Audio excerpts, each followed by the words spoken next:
हाँ तो प्यारे बच्चों, एक बार फिर आपका स्वागत है डिजिटल सब्जेक्ट में। और आज की क्लास में हम लोग बात करने वाले हैं प्रकाश का परावर्तन। यानी ये कक्षा 10 का काफ़ी इंपॉर्टेंट चैप्टर है, रिफ्लेक्शन ऑफ लाइट, जहाँ से आपको बहुत अच्छे अंक मिल सकते हैं या मिलते हैं अगर आप तैयारी करते हैं तो। और इसके लिए आपको ज़्यादा रटने की ज़रूरत नहीं पड़ेगी अगर आज की क्लास आप लोग बढ़िया से अटेंड करते हैं तो आप कापी और पेन लेके तैयार रखिए और ज्योमेट्री बॉक्स जरूर साथ में रखिएगा, क्योंकि इसमें ऐसी चीज़ें हैं जहाँ पे आपको किरण आरेख वेन डायग्राम खींचने के लिए आते हैं और वो इंपॉर्टेंट होता है। वो अगर खींचना जान जाएंगे तो आपको ये चीज़ है कि बहुत सारी थियरी जो चीज़ें रटते हैं और भूल जाते हैं, कन्फ्यूजन रहता है, वो नहीं होगा। तो चलिए देर ना करते हुए आज की क्लास में हम लोग शुरू करते हैं प्रकाश का परावर्तन। तो पहले आप देखिए कि यहाँ पे एक शब्द आया हुआ है प्रकाश, जिसको इंग्लिश में हम लोग बोलते हैं लाइट। तो वैसे प्रकाश है कौन? कौन है प्रकाश? कहाँ रहता है ये? किसी का दोस्त है? नहीं। ये प्रकाश जिसके कारण हमें वस्तुएं दिखाई देती हैं। आप 1 मिनट सोच के देखिए, आप अपनी आंखें बंद कर लीजिए और फिर देखिए क्या दिखता है। कुछ नहीं। अब वो जो भी चीज़ें दिख रही होंगी, बहुत सारे लोग ये बोलेंगे मुझे तो दिखाई दे रहा है, वो इमेजिन करके देख सकते हैं। लेकिन उसमें भी आप देखेंगे तो जो चीज़ें दिख रही होंगी वो प्रकाश में ही दिख रही होंगी। यानी प्रकाश वह कारक है जिसके कारण हमें वस्तुएं दिखाई देती हैं। यानी वह कारक जिसके कारण हमें वस्तुएं दिखाई देती हैं प्रकाश कहलाता है। इसके थोड़े बहुत गुण होते हैं, थोड़े बहुत क्या, बहुत सारे गुण हैं, लेकिन कुछ गुण हम लोग देख लेते हैं। जैसे कि ये सीधी रेखा में गमन करता है। सीधी रेखा में गमन करने का मतलब ये है कि अब ऐसा नहीं है कि अगर कोई इंसान है और जा रहा है तो कुछ दूर गया, राइट गया, लेफ्ट मुड़ा, ऐसे हो गया, लेकिन ऐसा नहीं होता है। आप इसको चेक करने के लिए आप क्या कर सकते हैं, बैटरी ले सकते हैं, टॉर्च जो हम लोग जलाते हैं, और रात में कमरे बंद करके या वैसे भी अगर जलाएंगे ना तो उसके जो निकलने वाली फोकस होगी वो सीधी निकलेगी। और उसमें देखें कि बहुत सारे छोटे छोटे बैक्टीरिया उड़ते हुए या धूल कण उड़ते हुए उसमें दिखाई देते हैं। तो या एक और चीज़ है कि आप बंद कमरे में दिन के समय में कहीं थोड़ा सा होल कर लीजिए और सूर्य का किरण अगर निकलता है तो उसमें देखिएगा एकदम सीधी किरणें निकल के आती हैं। तो ये कुछ गुण है कि प्रकाश सीधी रेखा में गमन करता है। इसकी चाल एक निश्चित होती है। और चाल कितनी होती है? प्रकाश की चाल, सबसे जरूरी चीज़ आपको ये ध्यान रखना है और ये हमेशा याद रखना है, क्योंकि आपको ये जरूरी नहीं है कि बस इसी चैप्टर को पढ़ रहे हैं तो आपको इसकी जरूरत पड़ने वाली है, नहीं। प्रकाश की चाल होती है 3 × 10⁸ मीटर प्रति सेकेंड। चाल का मात्रक होता है मीटर प्रति सेकेंड, ये एक वैल्यू है इसकी। फिर इसके बाद से इसकी एक तरंगदैर्घ्य क्षमता होती है। तो कुछ बुक्स में आपको 3600 एंगस्ट्रॉम से 7800 एंगस्ट्रॉम मिल जाएगा, कुछ में 3800 से 8000 या 4000 से 8000 के बीच एंगस्ट्रॉम होता है, यानी तरंगदैर्घ्य क्षमता होती है। चुंबकत्व का गुण पाया जाता है, सीधी रेखा में गमन करता है। ये कुछ इसके गुण हैं। अब इसके बाद हम लोग बात करते हैं प्रकाश का परावर्तन। तो परावर्तन क्या है? यानी किसी चीज पे पड़ना फिर वापस आ जाना। यानी जब प्रकाश की किरणें किसी चिकने या पलिसदार तल से टकराती है तो टकराने के पश्चात वापस उसी माध्यम में लौट आती है। इस घटना को प्रकाश का परावर्तन कहते हैं। क्या कहते हैं? प्रकाश का परावर्तन।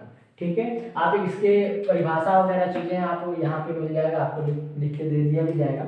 ठीक है। आप बस ये याद रखिए कि प्रकाश का परावर्तन होता क्या है, समझते कैसे। जैसे आप देख रहे होंगे कि जब कोई भी किरण प्रकाश किसी समतल दर्पण पे पड़ता है, यानी आप देख लीजिए प्रकाश का परावर्तन समझना है तो अब मान लीजिए कोई हमारे पास समतल दर्पण है ऐसे, और ये एक साइड से पेंट किया हुआ है, ठीक है, ऐसे, और ये कौन सा दर्पण है? समतल दर्पण। यानी समतल दर्पण में प्रकाश का परावर्तन हम लोग पढ़ रहे हैं। कैसे इसको समझना है? ये इसके द्वारक हैं M1 और M2। फिर अब इसका एक कोई बिंदु होगा, यानी जैसे ही प्रकाश की किरण इस पर पड़ती है, यानी जो किरण दर्पण पर पड़ रही है वो आपतित किरण कहलाएगी। आप याद रखिएगा, इसको बोलते हैं आपतित किरण। आपतित किरण, ठीक है। और ये किरण इस पर पड़ने के पश्चात जिस एंगल से इस पर पड़ रही है उसी एंगल से ये क्या होगी? रिफ्लेक्ट होगी। यानी परावर्तन के पश्चात, यानी वापस जाते समय जो किरण हमें प्राप्त हो रही है वो है परावर्तित किरण। कौन सी किरण? परावर्तित किरण, ठीक है। अब बात यह है कि जिस बिंदु पे ये किरणें गिरती है उसको हम बोलते हैं आपतन बिंदु। क्या बोलते हैं? आपतन बिंदु। और इसका एक बंध बिंदु जो इसको बीच से काटता है इसको बोला जाता है अभिलंब। एक एक बिंदु आपको ध्यान से देखना है कौन क्या है। अब यहाँ पे इस तरीके से एक चीज और तैयार हो गया कि अभी हम जब बोले हैं कि जिस एंगल से प्रकाश की किरणें दर्पण पर पड़ती है उसी एंगल से रिफ्लेक्ट भी होती है, तो देखिए उसको क्या कहा जाता है। जैसे यहाँ पे जो एंगल बनेगा उसको आई से दर्शाते हैं और इसको बोला जाता है आपतन कोण। क्या बोलते हैं? आपतन कोण, ठीक है। यानी आपतित किरण और अभिलंब के बीच बने कोण को आपतन कोण कहते हैं। वैसे ही परावर्तित किरण और अभिलंब के बीच बने कोण को परावर्तन कोण कहते हैं और उसको R से प्रदर्शित करते हैं।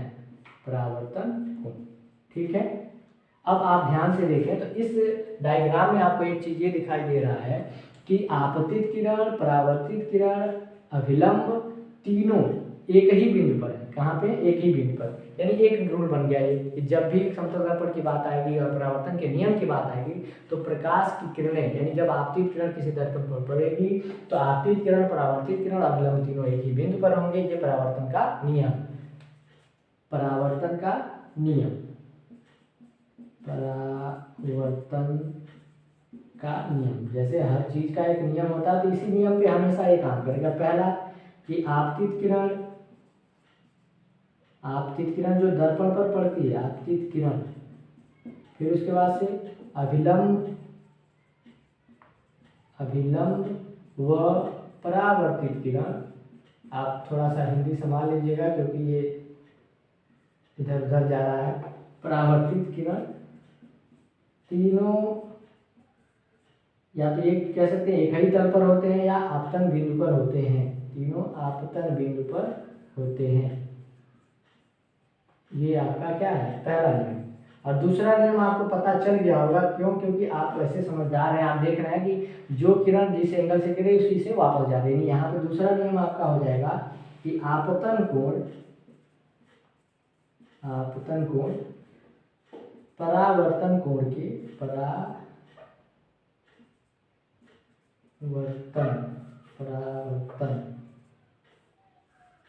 आपतन कोण, परावर्तन कोण सदैव, यानी हमेशा, सदैव बराबर होते हैं। आपतन कोण, परावर्तन कोण सदैव बराबर होते हैं। ये दोनों नियम किसके नियम है? प्रकाश के परावर्तन के। ठीक है, अब इनसे चीजें कुछ सामने निकल के आएगी। जैसे आप देख सकते हैं इसके आगे कि आपको मिलेगा कुछ बिंदु, इससे संबंधित कुछ पद आएंगे। मुख्य पद जिसको कहते हैं, इसमें आपको मिलेगा फोकस दूरी। हम लोग उस तरीके से पढ़ रहे हैं ताकि हमें क्या करना, अपना जो न्यूमेरिकल्स का पार्ट है, पोर्शन है, वो छूटे नहीं। वही मोस्ट इंपॉर्टेंट है, उसको ध्यान रखना। फोकस दूरी आपको मिलेगा, वक्रता त्रिज्या, फिर आपको इसके बाद से मिल जाएगा फोकस, फिर उसके बाद से आपको मिलेगा मुख्य अक्ष,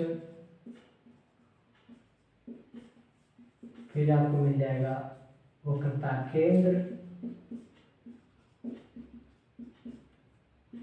दर्पण का ध्रुव। ये सब आपको किसमें मिलेंगे? दर्पण में मिलेंगे। कहाँ पे मिलेंगे? दर्पण में।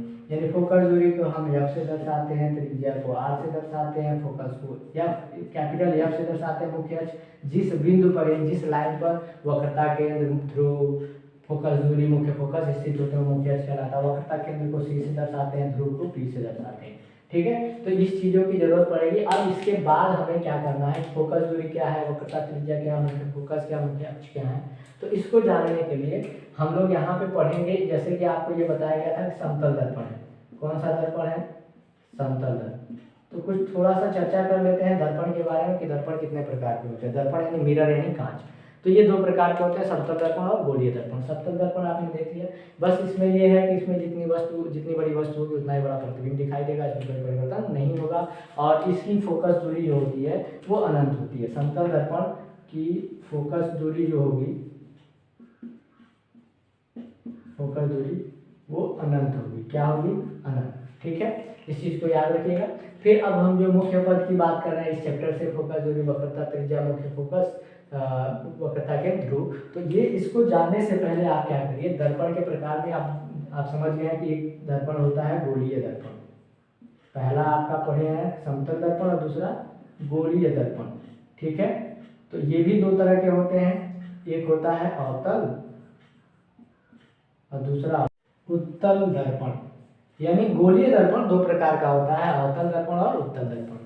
अब अवतल दर्पण, पहले गोलीय दर्पण को देखिए तो गोलीय दर्पण क्या होता है? ये कांच के खोखले गोले का एक भाग होता है। जैसे मान लीजिए जैसे अगर है गोले को काट दिया जाए और ये बाहर से पेंट कर दिया जाए, तो बाहर से जब पेंट होगा उभरे हुए तल पे, तब देखिए इसका संरचना कुछ आपको इस तरह से दिखाई देगा और इस पे ये होगा कि आपका ये जहाँ से जिस बिंदु से गोला बनाएगा उसका वो केंद्र हो गया, यानी वक्रता केंद्र आपको मिल गया। और इसके सामने इसका मध्य बिंदु जो होता है वो दर्पण का ध्रुव होता है, यानी जिसको हम P से दर्शाते हैं। ठीक है, ये आपका दर्पण का ध्रुव हो गया। ये M1 और M2 होते हैं दर्पण के द्वारा, यानी द्वारपाल जिसको कह सकते हैं। और जहाँ से ये दोनों लाइनें मिलती हैं और इस पर ही जहाँ पे वस्तु रखी है, इधर कहीं वस्तु रखी रहेगी, इन दोनों का जो मध्य बिंदु होगा वो F कहलाएगा, यानी जिसको हम मुख्य फोकस कहते हैं। तो इस तरीके से आपको थोड़ी थोड़ी चीज़ें मिलनी शुरू हो गई हैं। अब आप समझ लीजिए कि हम ये अवतल दर्पण अगर बनाए हैं तो कैसे इसको अवतल दर्पण ही मान रहे हैं, क्या कारण है वो समझिए। कि जब प्रकाश का परावर्तन दबे हुए तल से हो, यानी उभरे हुए तल पे पॉलिश कर दी गई और प्रकाश का परावर्तन क्या होगा, दबे हुए तल से होगा, तो कौन सा दर्पण कहलाएगा, अवतल दर्पण। यानी जब प्रकाश का परावर्तन दबे हुए तल से हो तो उस प्रकार के दर्पण को क्या बोलते हैं, अवतल दर्पण। और सीधे इसके अपोजिट ये जो भाग कटा हुआ था अब उसको उधर ला देते हैं और उसको ऐसे कर देते हैं। ठीक है, और इसको क्या करते हैं, अंदर से पॉलिश कर देते हैं। क्या करते हैं, अंदर से। तो ये भी दर्पण के द्वारा क्या M1 और M2 है, इनका मध्य बिंदु जो होगा ध्रुव होगा, ऐसे रेखा जाएगी। तो ये गोला जो बनाया जाएगा अब इधर से होगा ना, तो ये C हो गया, इनका मध्य बिंदु क्या हो जाएगा, F हो जाएगा। अब यहाँ पे देखिए प्रकाश का परावर्तन जब होगा तो ये क्या होगा, उभरे हुए तल से होगा। किससे होगा, उभरे हुए तल से। यानी जब प्रकाश का परावर्तन उभरे हुए तल से हो तो उसे हम उत्तल दर्पण कहते हैं। तो ये रहा दर्पण का प्रकार जिसमें अवतल और उत्तल मिला आपके गोलीय दर्पण में। ठीक है, इससे रिलेटेड चीजें आपको मिल रही थी। अब बचा है ये फोकस दूरी और वक्रता त्रिज्या। इन दोनों के बारे में आपको पहले से भी जानकारी है। वक्रता त्रिज्या तो आप जानते हैं, उस गोले का केंद्र और उसके परिधि के बीच की जो दूरी होती है वो वक्रता त्रिज्या कहलाती है। मतलब यहाँ पे ये समझिएगा कि वक्रता केंद्र और ध्रुव के बीच की दूरी यानी P और C, यानी PC की दूरी ही क्या कहलाएगी, त्रिज्या। क्या कहलाएगी, त्रिज्या, जिसको R से प्रदर्शित करते हैं। ठीक है, इसके बाद आप देख सकते हैं कि अगर एक और चीज आपको मिला है F, तो F कहाँ से मिलेगा, तो P और F, यानी P और F के जो बीच की दूरी यानी PF बोलते हैं इसको, PF, इसके बीच की दूरी क्या कहलाएगी, फोकस दूरी कहलाएगी। यानी P और F क्या है, तो P आपका है ध्रुव, क्या है, ध्रुव, व F क्या है, फोकस। यानी आप परिभाषा बना लेंगे, दर्पण के ध्रुव और मुख्य फोकस के बीच की दूरी क्या कहलाती है, फोकस दूरी कहलाती है। वैसे ही वक्रता त्रिज्या किसे कहते हैं, तो PC है ना, यानी दर्पण के वक्रता केंद्र तथा ध्रुव के बीच की दूरी क्या कहलाती है, वक्रता त्रिज्या कहलाती है। चलिए इस पर आधारित हम लोग कुछ चीजें देखते हैं, इंपॉर्टेंट चीजें। इन दोनों में कुछ रिलेशन है, आप यहाँ पे देख चुके हैं, तो मैं इसको इरेज कर दे रहा हूँ। तो हम लोग अब देखेंगे फोकस दूरी और वक्रता त्रिज्या में संबंध क्या है। तो इसके लिए क्या करते हैं, आप देखिए कि आप लिख ही लेते हैं, क्या दिक्कत है। फोकस दूरी तथा वक्रता त्रिज्या में संबंध, वक्रता त्रिज्या में संबंध, यानी इन दोनों का क्या रिश्ता है वो हमें पता करना है। Relation between radius and focal length. ठीक है, तो सिंपल चीज है, इसकी एक परिभाषा है, आप यहाँ से उठा सकते हैं। आप देख रहे हैं जो टोटल दूरी है उसका आधा ये दिख रहा है, यानी वक्रता त्रिज्या पूरा उसका आधा क्या है, फोकस दूरी। मिल गया संबंध, क्या कि फोकस दूरी माने F, स्मॉल f, वक्रता त्रिज्या की, वक्रता त्रिज्या माने R, स्मॉल r की क्या है, आधी है। क्या है, आधी। आधी मत समझिएगा, तूफान आधी वाला नहीं है, ये आधी है। फोकस दूरी वक्रता त्रिज्या की आधी होती है, बस यही संबंध है इनका। अब हमें क्या करना है कि अलजेब्रिक रूप में दिखाना है, क्योंकि फार्मूला हमें चाहिए, सवाल लगाना है आगे, तो उसके लिए हम फार्मूला लगाएंगे। F बराबर R/2 या 1/2R। आप जैसे लिखना चाहें, ये थोड़ा सा बड़ा हड़कंप मचाने वाला दिख रहा है, तो आप क्या करिए, इसको ऐसे लिख लीजिए, सिंपल रहेगा। F बराबर, हाँ ये ध्यान रखिएगा, बड़ा F मत लिखिएगा, स्मॉल f बराबर R/2। देखिए कितना सुंदर दिख रहा है, लग रहा है कि अभी कुछ कर देगा। चलिए अब इसको और तरीके से देख सकते हैं। कभी प्रश्न में ये देगा कि वक्रता त्रिज्या तथा फोकस दूरी में संबंध बताइए, तो देखिए ज़्यादा अंतर है नहीं, काम वही करना है। इसको मैं ऐसे लिख दे रहा हूँ और करके कि अब इसको पहले लाइए, तो ऐसे कुछ किताबों में लिख देगा कि वक्रता त्रिज्या फोकस दूरी की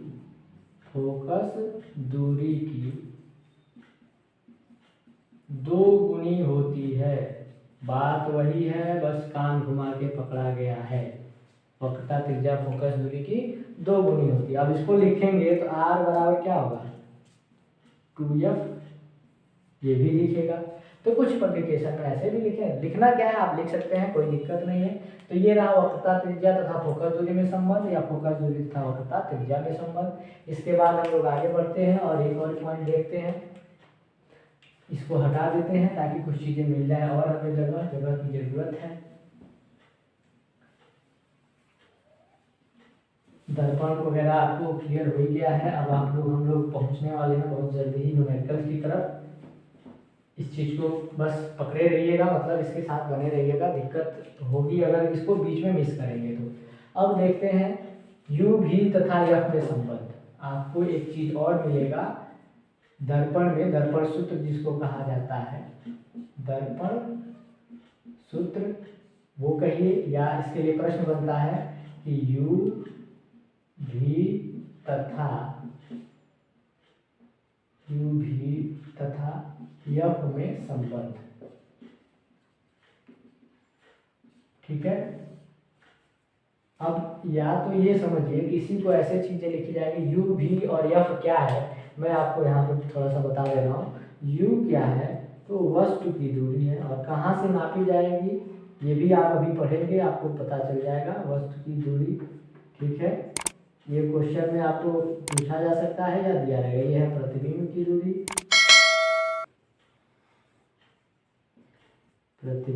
दूरी, और एफ जो है वो है फोकस दूरी। इसके बारे में तो पहले से पढ़े हैं।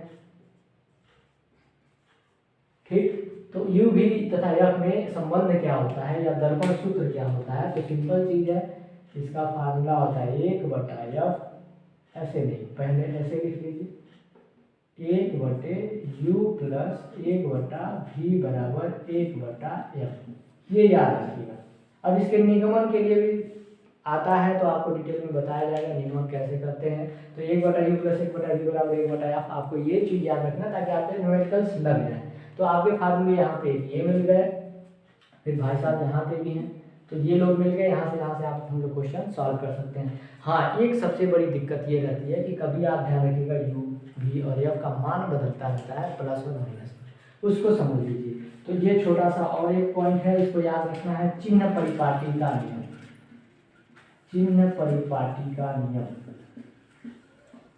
और ये जो नियम है ये आधारित है रैली लकार्ते के कास्टर प्लेन पे यानी स्ट्रेट लाइन पे। यानी ये जो है इसको देखे होंगे मैथमेटिक्स जो पढ़ने वाले बच्चे होंगे, एक्स एक्सिस है, ये है वाई एक्सिस, नहीं अभी तो ये एक्स है ना, ये है वाई एक्सिस। ठीक है, तो आप देखिए यहाँ से जो दूरी होगी ऊपर की ओर जब मापी जाती है तो प्लस होगी, नीचे नापी जाएगी तो माइनस होगी, दाएं मापी जाएगी तो प्लस, बाएं मापी जाएगी तो माइनस। तो आप हमेशा देखते हैं कि दर्पण जो होगा कुछ इस प्रकार से होगा। अगर ये अवतल दर्पण है, अगर मान लीजिए बना दिया गया, तो इसमें क्या दिख रहा है आपको कि सामने वस्तु है, यानी वस्तु सामने रखी जाएगी तो u का मान हमेशा माइनस होगा, चाहे अवतल दर्पण हो या उत्तल दर्पण हो, u का मान हमेशा क्या होगा माइनस होगा। f का मान अवतल दर्पण है, यहाँ लिखने दिख रहा होगा आपको, अवतल दर्पण की फोकस दूरी है, f का मान वही है ना, यह अवतल दर्पण की फोकस दूरी, और ये 1 नंबर के प्रश्न में भी आते हैं, ऋणात्मक होती है, ऋणात्मक होती है, यानी f जो मान आएगा यानी हम लोग माइनस f यूज करते हैं। ठीक है, और वही उत्तल दर्पण में जाएंगे आप, उत्तल दर्पण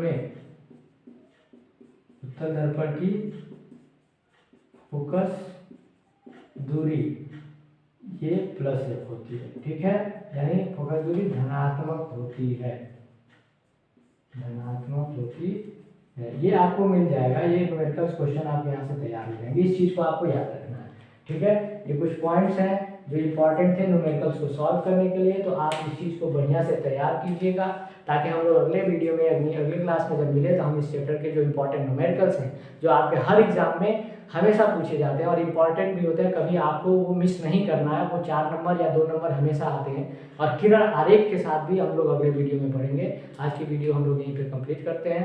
ताकि एक चीज़ और ध्यान रखिएगा, इसमें जो भी पॉइंट थे शुरू के जो न्यूमेरिकल्स के लिए जरूरी है, ये पॉइंट है आपके फोकल दूरी तथा वक्रता त्रिज्या में संबंध की बात है, ये दर्पण सूत्र है, चिन्ह परिपाटी का नियम में है कि ऊपर की ओर धनात्मक, नीचे ऋणात्मक, बाएं ऋणात्मक, दाएं धनात्मक, ये याद रखना है।